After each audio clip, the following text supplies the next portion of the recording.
Senator Menendez of New Jersey is recognized. Thank you, Mr. Chairman. Chairman Powell, I want to start on the issue of diversity at the Fed. I have a letter that we sent you yesterday and signed by 9 senators, including 5 members of this committee, urging you to undertake a number of simple reforms to the process for selecting bank presidents and Class B directors. That process has to include meaningful transparency and public engagement if we are ever going to have Fed leadership that truly represents the public as required by the Federal Reserve Act. So I'll wait for your written response, because we just sent that letter, on the details of those proposed reforms. But for now, can I have your commitment that you'll provide us with a substantive response by July the 22nd? Yes. Thank you.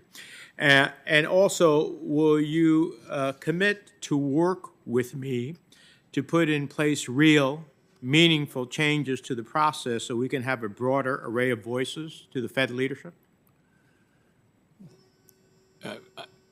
I'll commit to having a frank discussion with you about that and what could be. We're open to ideas to how to improve. As you point out in your letter, it's not like we haven't made tremendous strides as it relates to the B and C directors in the course of the last 10 years. We really have. And the diversity numbers are, I think, quite impressive for the B and C directors. The A directors, as you point out in your letter, less so, but those are appointed by the bankers in the district.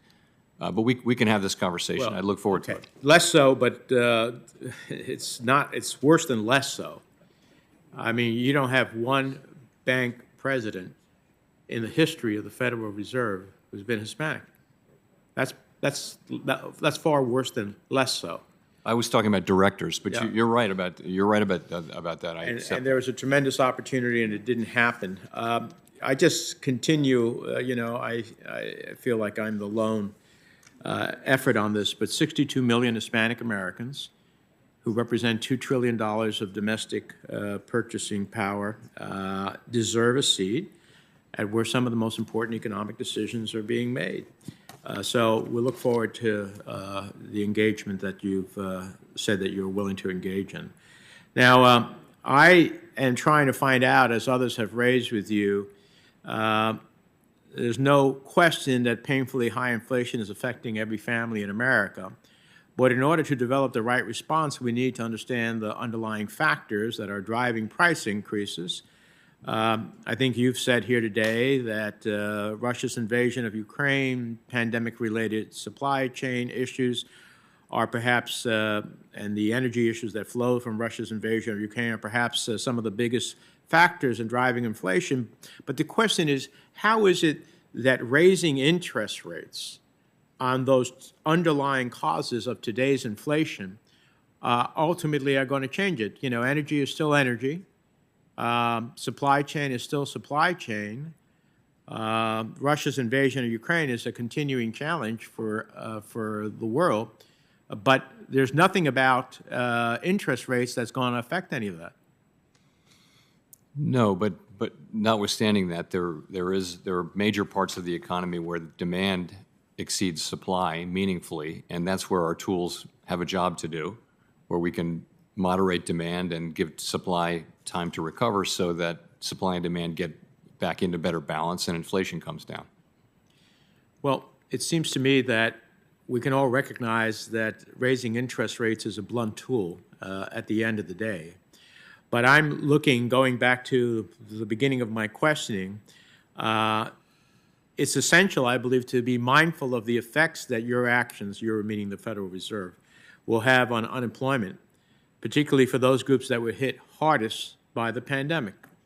The Fed's latest monetary policy report states that, quote, employment for blacks and Hispanics not only declined by more than that for whites and Asians early in the pandemic, but also recovered more quickly since the end of last year. Now that we're potentially entering a period of larger and more frequent interest rate increases, what do you expect will happen to the unemployment rates of black and Hispanic workers relative to the population as a whole?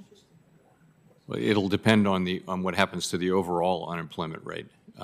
And, you know, our goal is to achieve 2% inflation while still keeping the labor market strong. That's our intention with this. Well, I appreciate what your intention is, but I would venture to say that what we will see is what we have seen in the past, that crisis after crisis disproportionately harms Americans of color. So I hope the Fed's response to inflation doesn't continue that trend, because it is woefully wrong that one group of Americans disproportionately faces consequences of policy decisions versus the rest of America.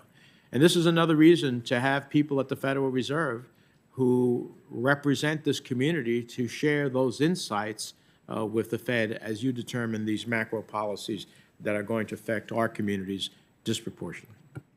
Thank you, Senator Menendez.